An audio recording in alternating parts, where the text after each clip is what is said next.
1절에 보니까 우리가 배를 타고 이달리아에 가기로 작정되매 바울과 다른 죄수 몇 사람을 아구스도대의 백부장 율리오란 사람에게 맡겼다, 이렇게 하죠. 조금 정리해 보면 우리가 지난 이야기들을 지금 좀 가지고 와야 돼요. 바울이 제일 먼저 유대주의자들에 대해서 고소를 당하죠. 그 성전에서 주님의 다 별다른 한 게 없는데 유대주의자들이 선동을 해가지고 잡혀갖고 다 집단 구타를 당하다가 이제 천부장 글라우디오 루시아가 재판을 맡아요. 그런데 천부장은 바울이 사형을 받을 만한 죄가 없다는 거예요. 결론적으로는 그래요. 그래서 대충 작은 죄를 씌워서 매질해가지고 내보내려고 했어요. 작은 경범죄라도 퇴장을 해가지고 우리가 조치를 했으니까 유대인들 너희들은 신경 안 써도 돼, 이렇게 이제 말을 달려고 했던 거죠. 그래서 대충 작은 죄를 씌워서 매질해갖고 내보내려고 했는데 그 과정에서 바울이 자신은 로마 시민권자입니다 하면서 이제 밝히게 됐죠. 그러던 중에 40여 명의 유대주의자들이 바울을 암살하려고 하는 계획이 있다라는 것이 나타났어요. 그리고 자칫 이것이 로마 시민권자를 해치는 이런 상황이 되면 정치적으로 큰 어려운 일이 될까봐 염려해서 자기의 관할인 총독인 가이사랴에 있는 총독 관저가 가이사랴에 있어요. 근데 거기에 벨릭스라고 하는 총독에게 470명의 바울 호위병사, 바울을 보호할 수 있는 호위병사를 붙여서 편지와 함께 바울을 가이사랴로 보내죠. 그래서 벨릭스도 바울의 이야기를 들어요. 신문을 해봤지만 바울이 죽을 만한 어떤 이유가 없는 거예요. 그래서 바울의 무고를 확인했어요. 그리고 벨릭스는 아내 드루실라와 함께 바울에게 복음을 듣습니다. 그러나 하나님의 심판에 관한 메시지를 들을 때 큰 두려움에 쌓이죠. 그리고 복음을 회피하고 바울에게 돈이라도 좀 얻어낼까 해가지고 자주 불러내 대화를 하면서 몇 년을 끌냐면 2년을 끌어요. 그러나 아무런 진전이 없어요. 그렇게 바울은 감옥에서 2년 동안 가이사랴에서 갇혀 지낸 거예요. 그러다가 총독 벨릭스는 임기가 끝나서 가버렸어요. 이걸 조치도 안 하고 그냥 가버린 거예요. 그리고 후임으로 총독 베스도가 옵니다. 베스도도 부임 초기에 예루살렘으로 올라가서 종교 지도자인 대제사장과 장로들을 만나죠. 바로 그 자리에서 바울 소송을 청탁을 받아요. 바울 소송에 관한 한 일 빨리 처리해서 바울을 제거해야 된다는 거예요. 바울은 죽어 마땅한 죄인이라는 거죠. 그렇지 않으면 가이사랴가 아닌 예루살렘 법정으로 데리고 와라. 예루살렘 법정은 종교법이 밝으니까 분명하게 시시비비가 가려질 거다. 그러나 그렇게 되면 바울은 죽죠. 예루살렘에 오가는 도중이나 유대주의자들 장악한 예루살렘 재판정은요, 결국 재판의 결과는 정해져 있어요. 예수님 재판과 같죠. 사형인 거예요. 그러나 베스도는요, 허락하지 않아요. 자칫 정치적으로 문제의 소지가 될 수 있어요. 그래서 자기가 주심 판사가 된 가이사랴 법정에서 다시 재판을 합니다. 그러나 2년 만에 열린 재판 똑같죠. 2년 전 재판과 다를 바가 없어요. 아무런 증거도 아무런 혐의도 그렇다더라는 혐의만 가지고 재판을 할 뿐이죠. 증거나 증인이 없어요.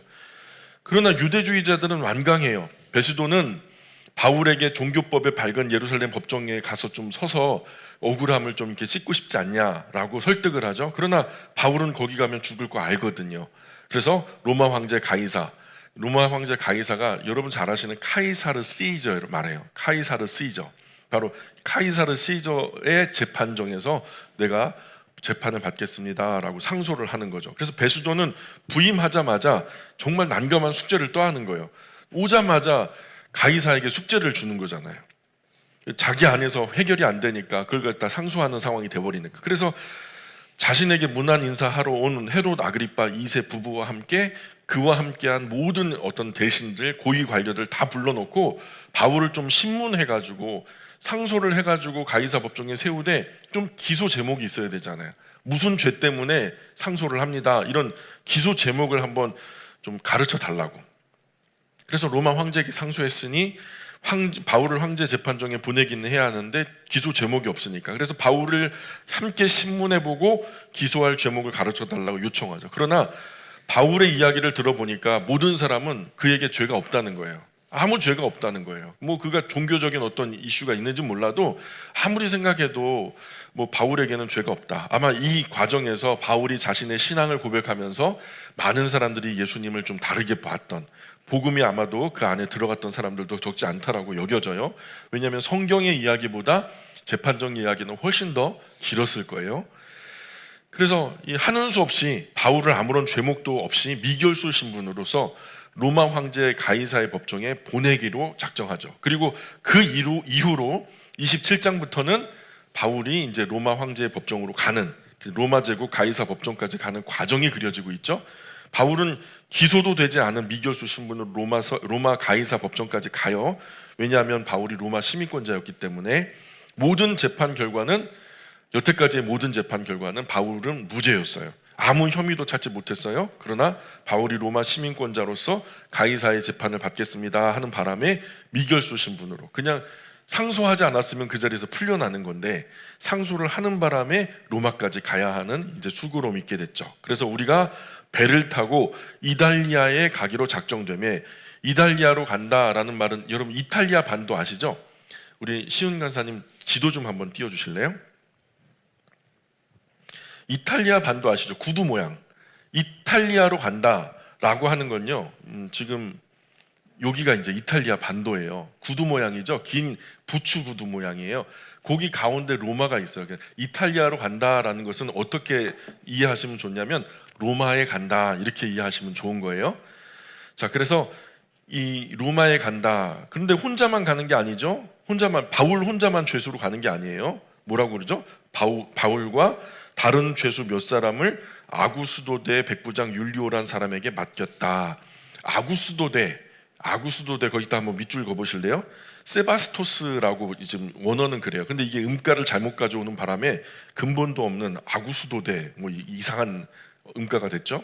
원래는 세바스토스라는 부대가 있어요. 역대 황제들을 부를 때 우리가 판사한테도 존경하는 판사님 이렇게 얘기한다 그랬잖아요. 근데 황제도요 그냥 못 불러요. 황제를 부를 때에도 거룩한 또는 신성한 이런 이름을 앞에다가 붙여야 돼요. 그래서 그런 의미의 그 역대 황제 부를 때 로마 황제 친위 부대 소속 군인들을 그렇게 불렀어요. 거룩한 부대 또는 어떤 그 신성한 부대, 쉽게 말해서 황제의 부대라는 거죠. 황제의 부대, 정예 군인이에요. 군인들 가운데서 양질의 사람들을 뽑아서 굉장히 양질의 사람들, 양질의 군인들을 모아놓은 그런 어떤 정예 부대였는데요.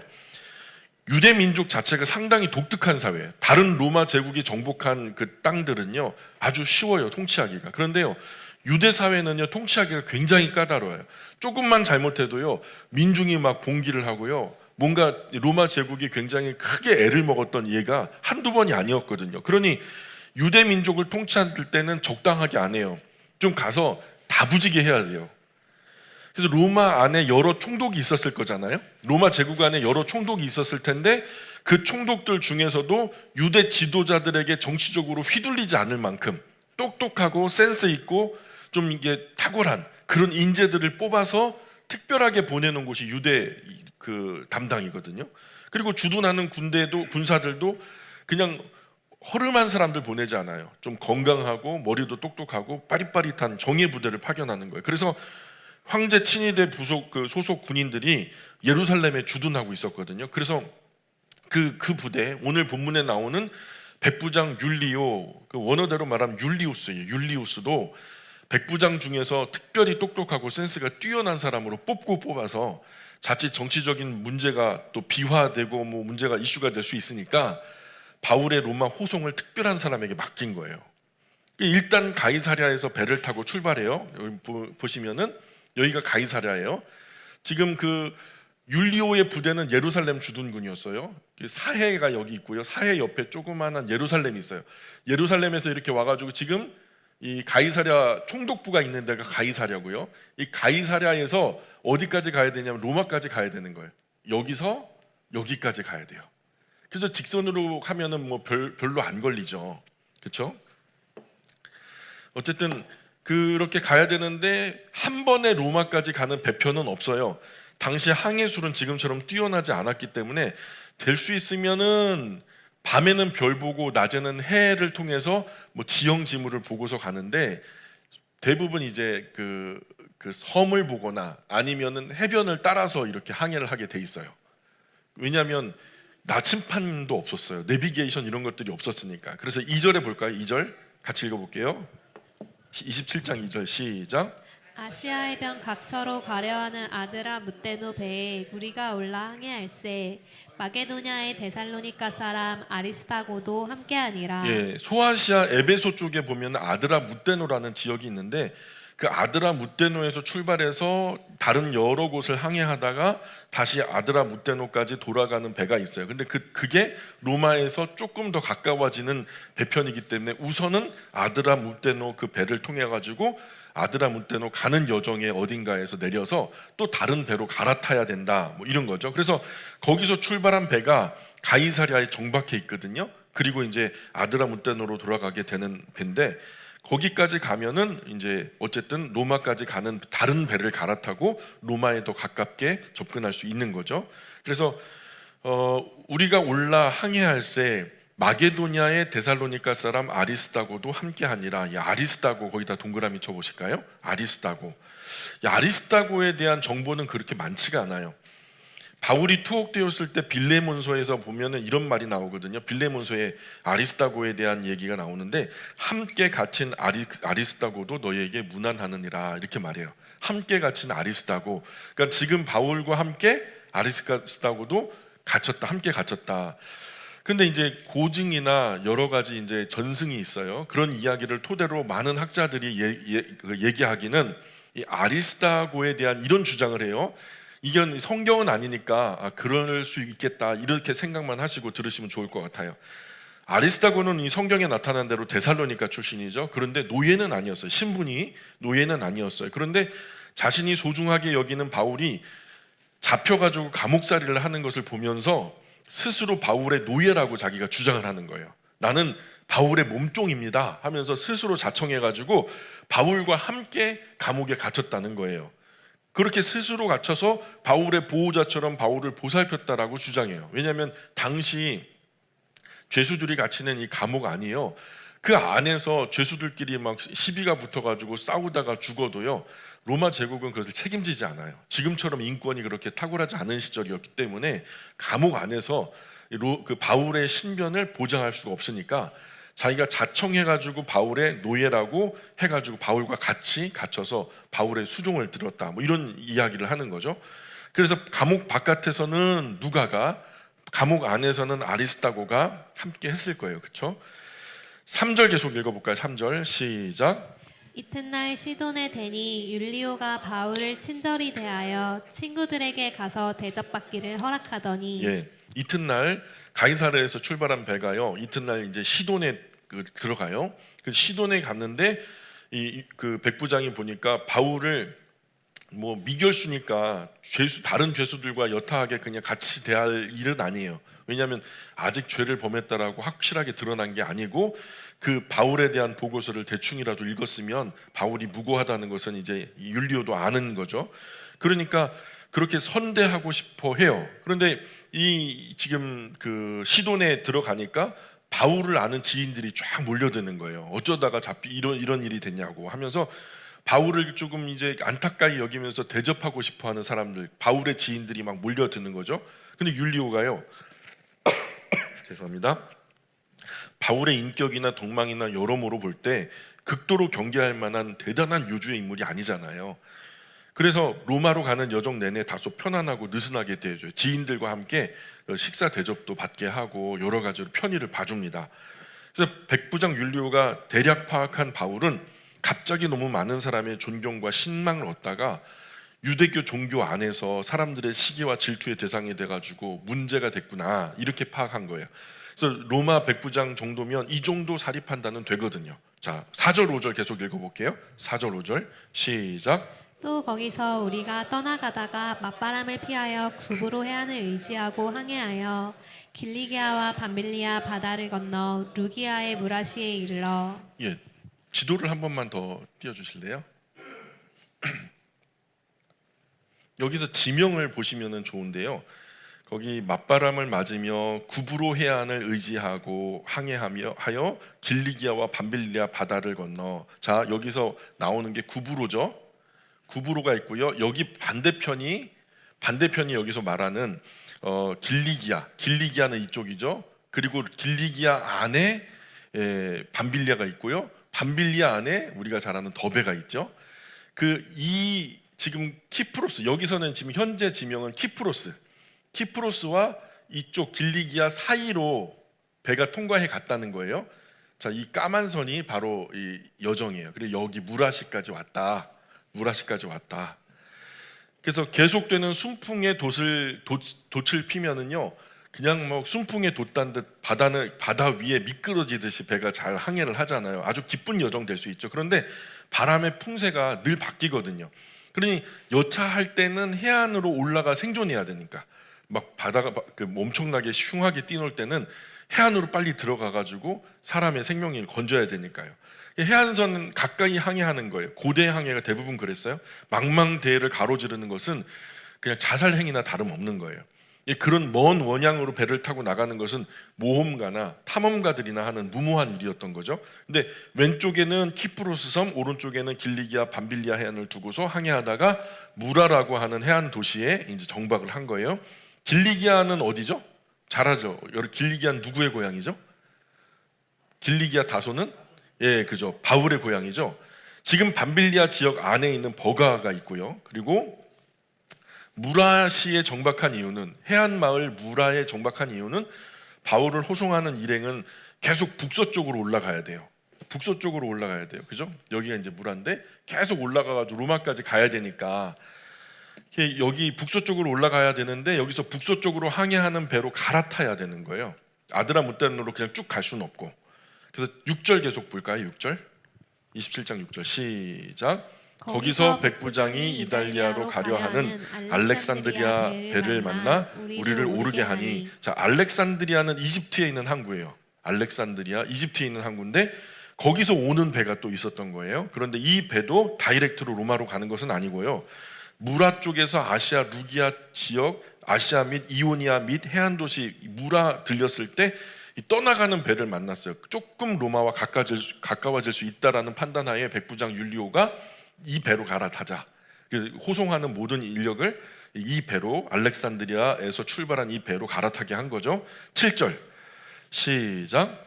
배가 더디가 여러 날 만에 간신히 니도 맞은편에 이르러 풍세가 더 허락하지 아니하므로 살문의 앞을 지나 그레데 해안을 바람막이로 항해하여. 배가 더디가 여러 날 만에 간신히 니도 맞은편에 이르러.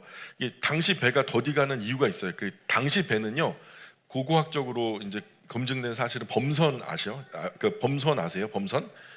범선은 바람을 받을 수 있는 돛을 여러 개를 펼쳐가지고 바람에 의지해서 가는 배예요. 그런데 배가 가려는 방향으로 순풍이 불어주면 좋은데 바람이 내 맘 같지 않죠. 그러니까 측풍이나 거꾸로 역풍이 불면요, 보통 항해가 중단이 돼요.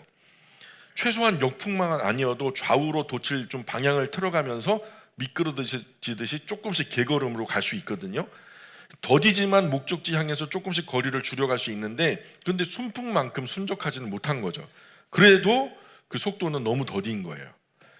며칠 만에 겨우 니도 맞은편에, 원래 이 정도의 거리는 아닌데 그냥 순풍에 가면은 뭐 한나절이면 갈 수 있는 거리를 바람이 좀 순탄하지가 않으니까 이제 겨울 가까이 오니까 도움이 되는 바람이 아니라 좀 거치는 바람이, 맞바람이 자꾸만 불어오니까 그만큼 속도가 느려졌다는 거예요. 그래서 풍세가 더 허락하지 아니하므로 바람의 방향이 이 항해를 더 이상 할 수 없게 만드니까 살몬의 앞을 지나 그레데 해안을 바람막이로 항해하여 그렇게 더디고 느리게 니도까지 왔음에도 풍세가 목적지까지 가기에 유리한 바람으로 바뀌지가 않았더라는 거예요. 그래서 살몬의 앞을 지나 그레데 해안을 바람막이 삼아 항해를 했다, 이렇게 말하는 거죠. 지도를 한 번만 더 보여주세요.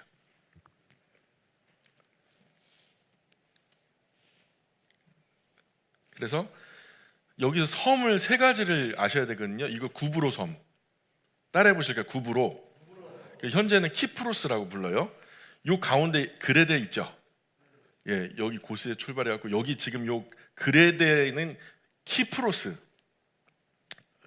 그 구브로가 키프로스. 그다음에 이제 그레데, 여기 그레데인데 이 섬을 위로 두고서 밑으로 이제 항해를 했다. 바람이 위쪽에서 불어오니까 아래쪽으로 항해하는 게 유리할 것 같아서 여기 그레데 섬. 그리고 또 하나는 여기 보이지 않지만 멜리데 섬, 몰타라고 해요. 현재 지명으로는 몰타라고 하는 이 섬 세 개를 꼭 기억하셔야 돼요. 바울이 마지막 여정에 굉장히 중요한 세 섬이 있는데 이게 구브로, 그레데, 크레타라고 하는 섬 아시죠?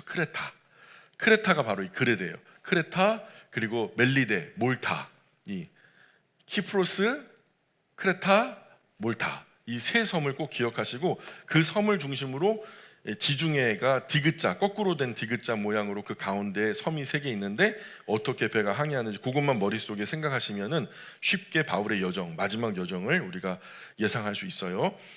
자, 그래서 28절에 보니까 간신히 그 연안을 지나 미항이라는 곳에 이르니, 이 지금 미항은 어디 있는 거죠?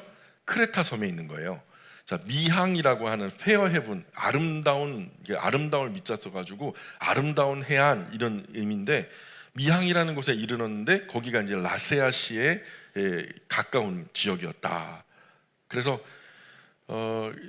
아주 겨우 더딘 속도로 미항에 겨우겨우 정박을 해가지고 그 미항이 도시 나시아에서 가까웠는데 9절에 계속 볼까요? 9절 시작.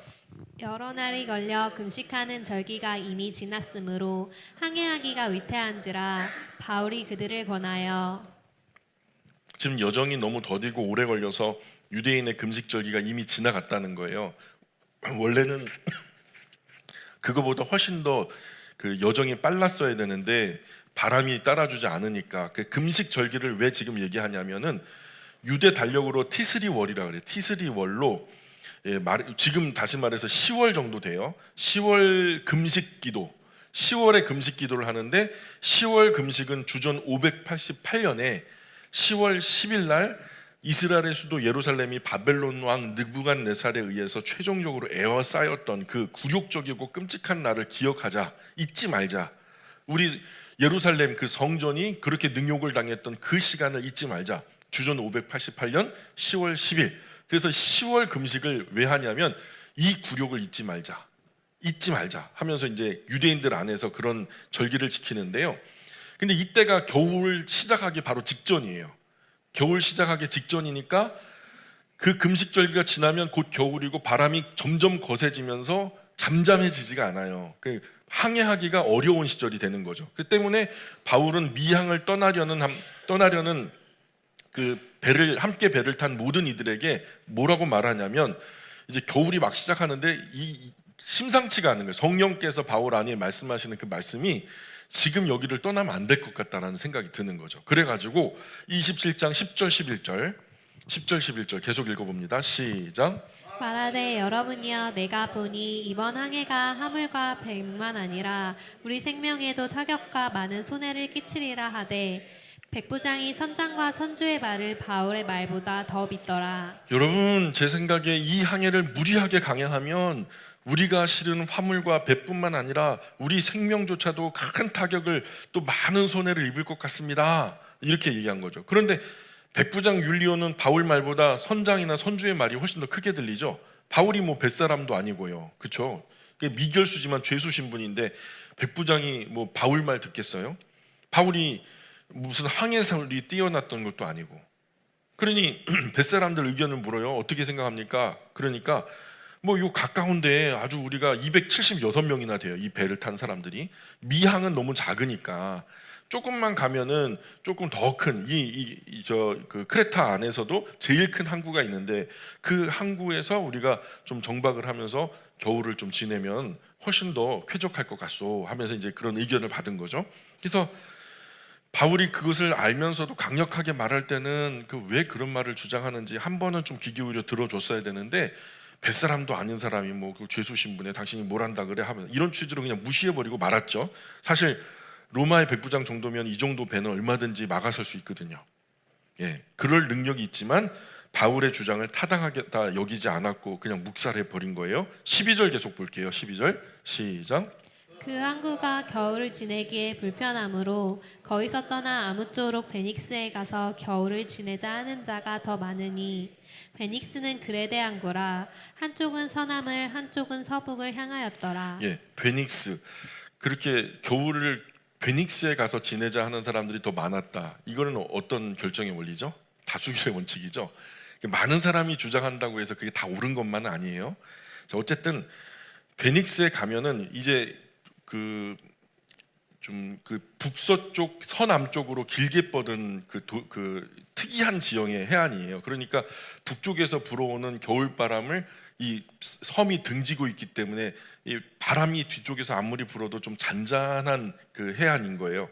그러니까 여기는 바람도 좀 자고 또 비교적 좀 동네가 크니까 276명 정도가 충분히 겨울을 오랜 시간 지내기에도 불편하지 않고 부족함이 없고, 또 이 뱃사람들은 늘 그렇죠. 이렇게 도시가 커지면 뭐가 있어요?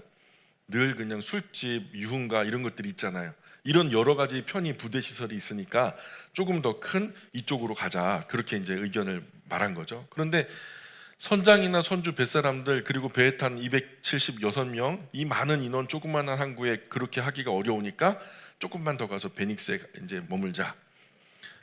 그렇게 미항에 베닉스까지 지척이라 그 수킬로미터밖에 안 돼요.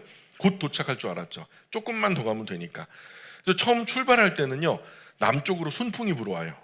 잘 가라고. 순풍이 불어오니까 또 적절하다, 바울이 바보 같은 제안을 한 거다 하면서 적절하게 결정했다 하고서 이제 시작 갔는데, 해안, 자 27장 13절 계속 읽어봅니다. 시작.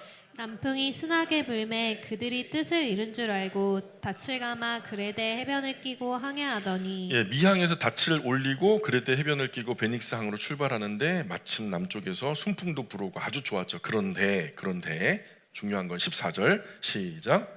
얼마 안 되어 섬 가운데로부터 유라굴로라는 광풍이 크게 일어나니. 예, 순적하던 항해도 얼마 안 돼가지고 섬 가운데로부터 유라굴로라는 광풍이 불어왔대요. 이게 유라굴로는 유라퀼론이라는 단어로 쓰여 있어요. 유로스라는 동풍을 의미하는 그 단어하고 퀼로라고 하는 라틴어 북풍이라고. 그럼 북동풍인 거예요.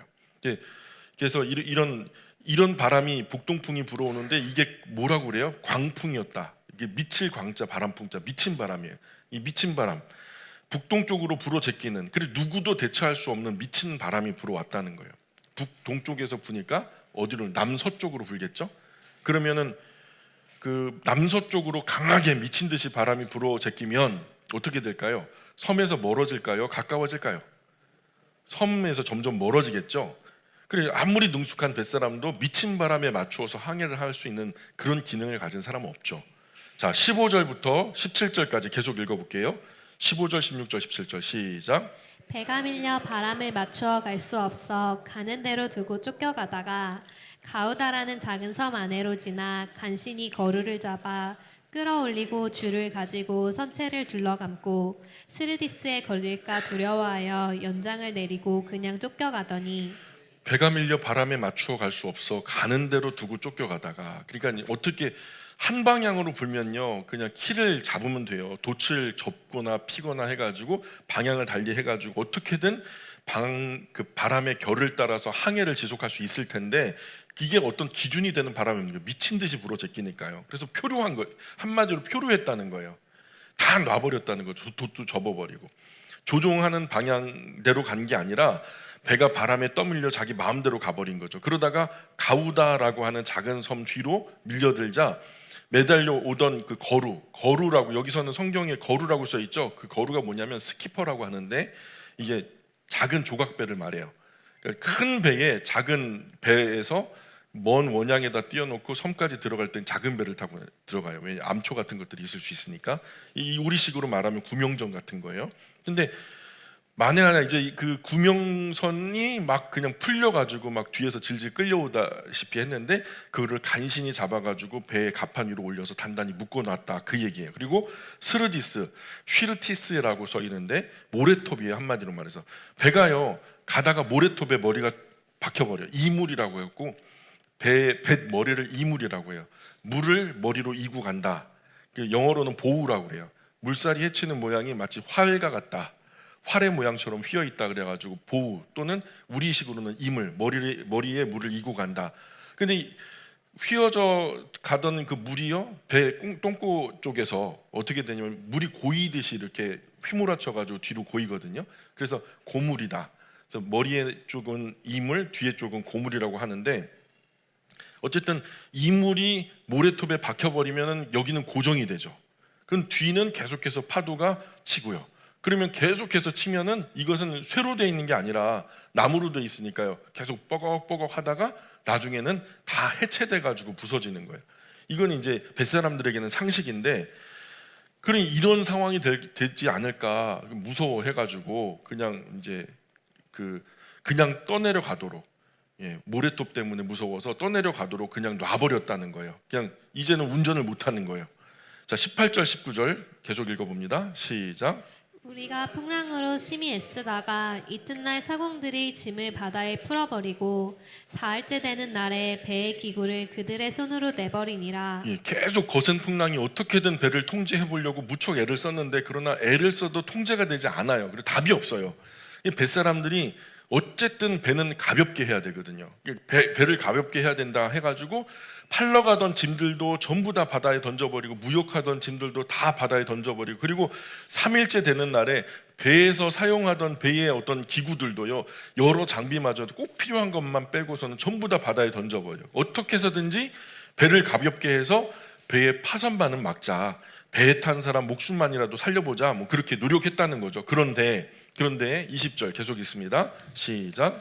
여러 날 동안 해도 별도 보이지 아니하고 큰 풍랑이 그대로 있음에 구원의 여망마저 없어졌더라. 여러 날이라고 하는데 사실 나중에 기록에 보면요 14일이에요. 조금 있으면 몇 절 뒤에 나오는데 14일. 여러분, 배가요 지금 이 광풍에 떠밀려서 바다에 표류하고 있는데요, 파도가요 이 정도면 그냥 보통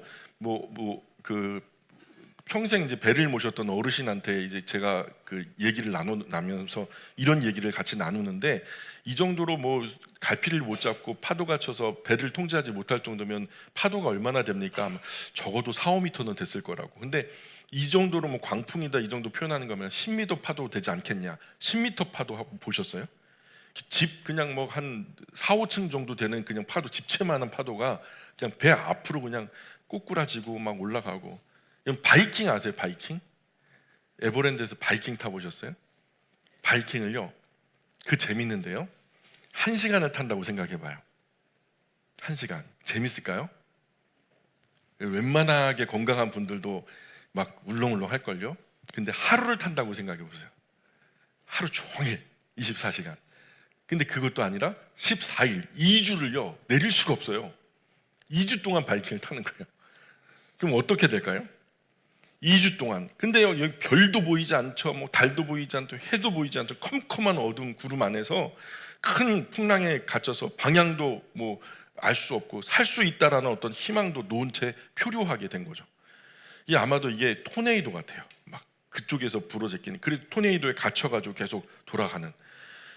지금은 아무것도 안 보여도 사실 나침반만 있으면 대충 바람을 잡죠. 그러나 옛날에는 배를 항해할 때 낮에는 햇빛 아래 해변 보고 지형즘을 보면서 갔고, 밤에는 별의 위치 보면서 방향을 잡았는데, 근데 해도 별도 안 보이니까 낮이든 밤이든 여기가 어딘지 모르는 거, 지금이 낮인지 밤인지도 모르고, 결국 우리 이렇게 다 죽는구나. 배에 탄 모든 사람이 다시 살 수 있다라는 희망 자체를요 한 사람도 꿈꾸지 못할 만큼 절망적인 상황이 된 거죠. 여기 이렇게 안전하게 앉아가지고 예배드리는 우리는 실감이 안 나요. 그게 어떤 의미인지. 근데 실제로 당한 사람 같으면 심정이 어떻겠어요? 지금 바울은 하나님 뜻대로 로마로 이송되는 가운데 있는데, 하나님 뜻인데도 이런 황당하고 절망적인 일들이 벌어져요. 지금 하나님 뜻대로 간다고 만사형통 아닌 거예요. 사실 하나님 뜻대로 하는데 만사불통인 때도 있고요, 하나님 뜻이 아닌데 만사형통인 때도 있더라고요. 지혜롭게 분별하셔야 돼요. 하나님 뜻대로 살 때라도 위험, 환난, 역경이 있고요, 반대, 핍박, 절망도 있어요. 하나님 뜻인데도요 정말 기가 막힌 상황이 있을 수 있다는 거예요. 우리는 그저 하나님 말씀대로 잘 살면 잘 되고 잘 되고 잘 돼서 다 잘 될 줄로 알잖아요. 그렇죠? 그 우리 꿈이고, 꼭 그렇지는 않다는 거예요. 어떤 때는 하나님 뜻이기 때문에 악한 영도 세상도 또 강하게 반대하고 회방하는 경우가 얼마든지 있더라고요. 최악의 경우는요 순교당할 수도 있고요. 이 정도 되면 바울도 야 이거 하나님 뜻이 아닌가 의구심이 들만도 하죠. 이렇게 어려운 일이기 때문에 저 같은 보통 사람 불러 세우신 건 아닌 거예요. 지금 바울 같은 인물을 세워야 이 모든 과정을 소화할 수 있을 테니까, 그래서 바울을 불러 세우신 거죠. 21절 계속 읽어볼게요. 21절 시작. 여러 사람이 오래 먹지 못하였음에 바울이 가운데 서서 말하되 여러분이여 내 말을 듣고 그레데에서 떠나지 아니하여 이 타격과 손상을 면하였더라면 좋을 뻔하였느니라. 여러 사람이 오래 먹지 못했다. 먹어봐야 뭐 헛일이죠. 먹어봐야 다 나오는 걸 뭐. 그쵸? 다 토할 건데 토하느라 더 괴롭죠. 여러 날이 그냥 여러 날이 아니라 얼마나 되는 거예요? 14일이니까요. 바울이 가운데 서서 말하되 여러분이요 내 말을 듣고 그레데에서 떠나지 아니하여 이 타격과 손상을 면하였다라면 얼마나 좋을 뻔했습니까? 이렇게 말한 거죠. 여러분 처음부터 제 말 듣고 미양 떠나지 않았어야 했습니다. 그랬더라면 지금 여러분 이렇게 고생하고 고통받고 손해보는 일 없었을 겁니다. 그리고 천사를 통해서 바울이 하나님의 약속이 바울에게 전달돼요. 그 지난 밤에 바울이 이 배에 탄 사람들을 긍휼히 여겨 주십사, 불쌍히 여겨 주십사, 나와 함께 한 이 사람들 그 생명을 좀 귀하게 여겨 주십사, 하나님께 이 중보기도를 한 거죠. 그 기도 중에 하나님께서 천사를 동원하셔서 바울에게 어떤 메시지를 준 거죠. 이후에 배 안의 사람 모든 사람 가운데 담대하게 우뚝 일어나가지고 아직도 배는 흔들리고 아직도 지척을 분간할 수 없는데 바울이 일어나서 이제 얘기를 시작합니다. 27장 22절부터 26절까지예요. 22절부터 26절 시작. 내가 너희를 권하노니 이제는 안심하라. 너희 중 아무도 생명에는 아무런 손상이 없겠고 오직 백분이리라. 내가 속한 바 곧 내가 섬기는 하나님의 사자가 어젯밤에 내 곁에 서서 말하되 바울아 두려워하지 말라. 내가 가이사 앞에 서야 하겠고 또 하나님께서 너와 함께 항해하는 자를 다 내게 주셨다 하였으니 그러므로 여러분이여 안심하라. 나는 내게 말씀하신 그대로 되리라고 하나님을 믿느라. 즉 우리가 반드시 한 섬에 걸리리라 하더라. 예, 지금 바울이 방금 전에 읽으셨으니까 잘 아실 텐데 27장 21절에 그 보면은 바울이 가운데 서서 말하되 다 주저앉고 누워 있고 막 그렇게 굴러다니고 막 그러는 상황에서 서 있어요. 서서 말하되. 근데 서 있는 사람과 주저앉은 사람의 차이가 뭘까요? 소망이 있고 없고의 차이예요. 바울도 소망이 없었어요. 근데 하나님의 천사를 통해서 무언가 확실한 약속을 받은 거죠. 약속을 받으니까 소망이 생긴 거예요. 소망이 있는 사람은요 주저앉았지만 일어날 수 있는 거죠.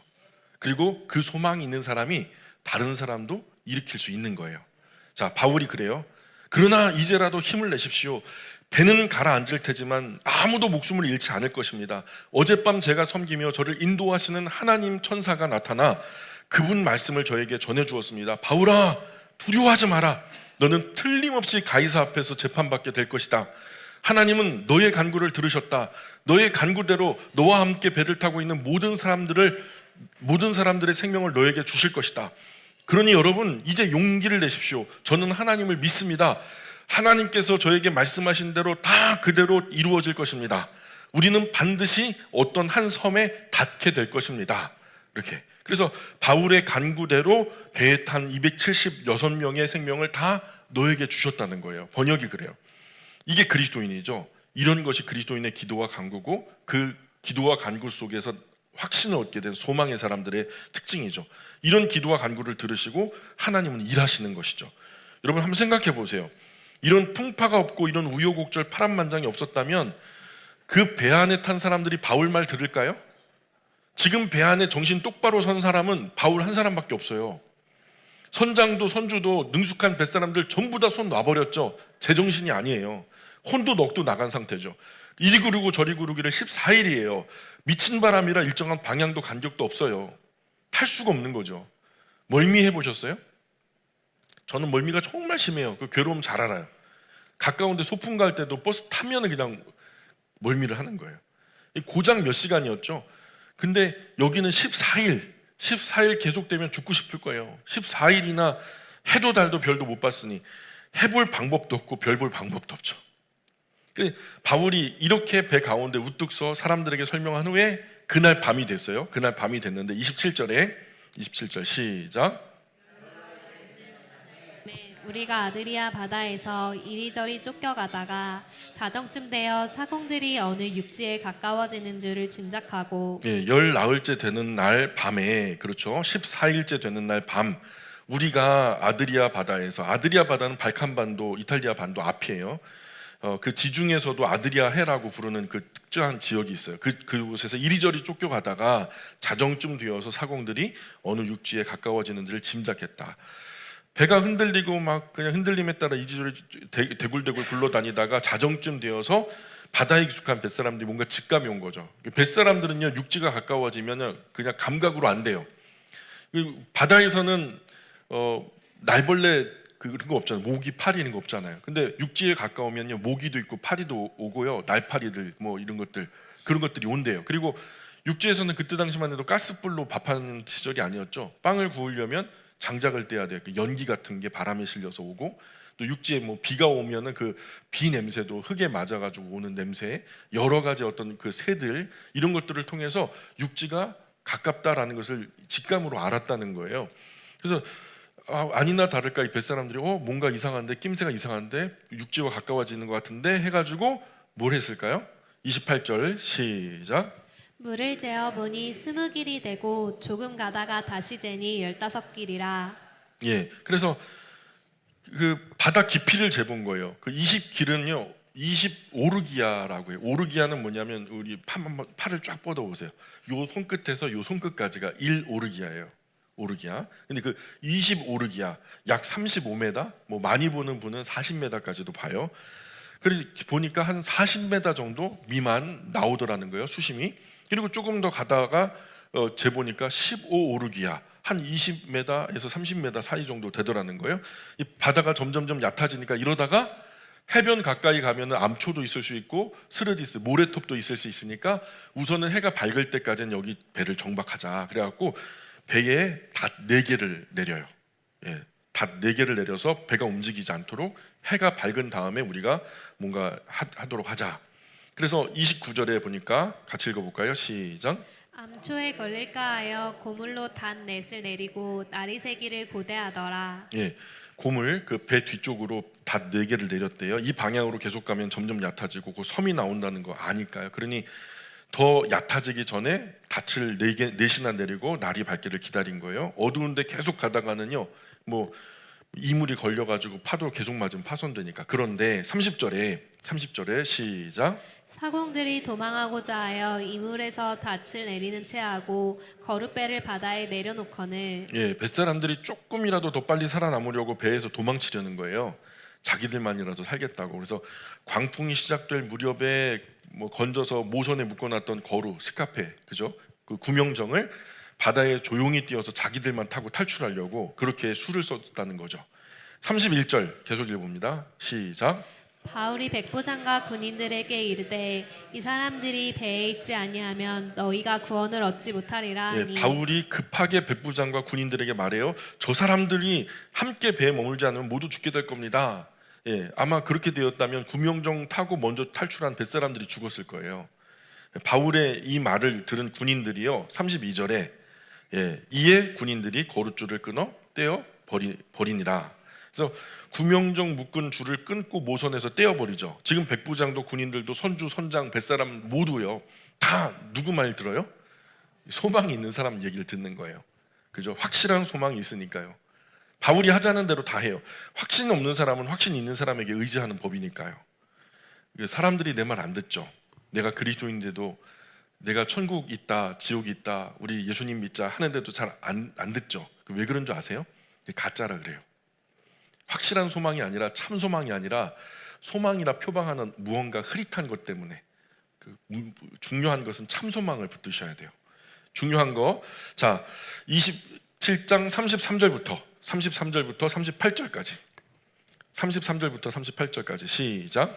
날이 새어가매 바울이 여러 사람에게 음식 먹기를 권하여 이르되 너희가 기다리며 먹지 못하고 줄인 지가 오늘까지 열 나흘인즉 음식 먹기를 권하노니 이것이 너희의 구원을 위하는 것이요 너희 중 머리카락 하나도 잃을 자가 없으리라 하고 떡을 가져다가 모든 사람 앞에서 하나님께 축사하고 떼어 먹기를 시작하매 그들도 다 안심하고 받아 먹으니 배에 있는 우리의 수는 전부 276명이더라. 배부르게 먹고 밀을 바다에 버려 배를 가볍게 하였더니 예, 동이터오죠. 그리고 바울은 모든 사람 앞에 음식을 권해요. 여러분 음식 되지 않은 지 벌써 14일입니다. 이제 토하지 않을 겁니다. 걱정하지 마시고 음식 드세요. 여러분 모두 머리카락 하나도 상하지 않을 겁니다. 과장법이에요. 머리카락은 많이 뽑혔겠죠. 그래서 크게 다치지 않을 겁니다. 생명에 지장 없을 겁니다. 이런 말이에요. 이렇게 말하고 바울은 모든 사람 가운데 일어나 가지고 하나님께 대한 식사에 하나님께서 주신 식사에 대한 감사 기도를 드린 후에 먼저 바울이 그냥 막 음식을 먹어요. 그러자 바울을 지켜보던 다른 사람들도 다 용기를 내 가지고 음식을 먹기 시작하죠. 그렇게 바울과 한 배를 타고 살아남은 사람의 수가 276명. 276명의 사람이 배부르게 먹고 배를 가볍게 하려고 남은 밀을 바다에 다 던져버렸다. 39절부터 41절 39절부터 41절 시작. 날이 새매 어느 땅인지 알지 못하나 경사진 해안으로 된 항만이 눈에 띄거늘 배를 거기에 들여다 댈 수 있는가 의논한 후 닻을 끊어 바다에 버리는 동시에 키를 풀어 늦추고 돛을 달고 바람에 맞추어 해안을 향하여 들어가다가 두 물이 합하여 흐르는 곳을 만나 배를 걸매 이 물은 부딪혀 움직일 수 없이 불고 고물은 큰 물결에 깨어져 가니 예, 이제 날이 완전히 밝았어요. 어딘지 알 수 없지만 어쨌든 눈앞에 섬이 보여요. 육지가 보여요. 모래밭으로 경사진 해안선에 배를 댈 수 있는 항만도 보이니까요. 그래서 그 항만에 배를 들여다 댈 수 있을까 의논했어요. 결국 고정했던 단 넷을 끊어버리고요. 그리고 키를 묶었던 이 밧줄을 풀어버리고요. 또 앞 돛을 갖다 활짝 펴가지고 섬 방향으로 향하는 순풍을 맞도록 해서 큰 배가 섬을 향해서 열심히 이제 달린 거죠. 그런데 바다의 조류가 섬을 만나서 양쪽으로 그 섬이 이제 중심에 있으면은 그 조류가 이렇게 섬을 양쪽으로 갈라져 가지고 이렇게 오다가 섬 뒤편에서 만나요. 그럼 거기가 뭐가 형성이 되냐면 모래톱이 형성이 돼요. 그것을 미처 바라보지 못하고 그 모래톱에 이물이 그 배의 머리가 박혀 버린 거죠. 그래서 모래톱에 박혀 움직이지 않으니까 고물은 계속 파도에 때려 맞으니까 배 뒷부분부터 깨어지기 시작한 급박한 상황이 된 거예요. 42절, 44절까지 42절부터 44절까지 시작.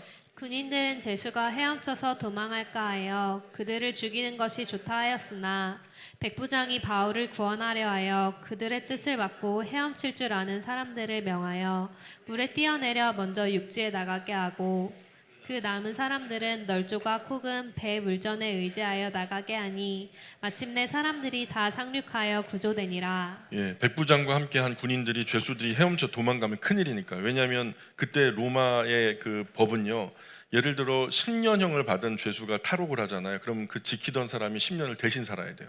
근데 사형수가 탈옥을 하잖아. 그럼 어떻게 돼요? 내가 지키던 내가 대신 죽어야 되는 거예요. 그러니까 이 죄수들 혹시라도 도망가면은 바울이야 미결수지만 다른 사람들 도망가면 그 군인들이 대신해서 형을 살아야 되니까 그럴 바에는 차라리 사고로 죽었다고 치고 이 배 위에서 다 죽여버리자고 군인들이 그렇게 제안을 했는데 백부장이요 그걸 원치 않았어요. 왜 그랬을까요? 바울을 생각했기 때문이다. 예. 그래 백부장은 바울을 죽지 않게 하려고 군인들의 제안을 갖다가 일말의 그 제안을 그냥 무시해버리고 헤엄칠 수 있는 사람은 전부 다 배에서 뛰어내려서 섬까지 헤엄쳐 가라.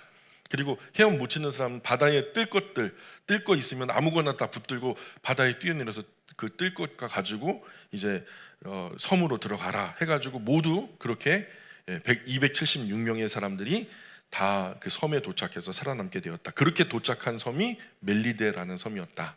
멜리데라는 섬은 오늘날로 말하면 몰타라는 섬인데 과거 지중해 한복판 시칠리아 섬 이 밑에 있는 아주 외로운 고도죠. 여기서 한때 냉전 시대 때요 미국과 소련이 정상회담을 했었어요. 그래서 몰타 회담이라고 들어보셨어요?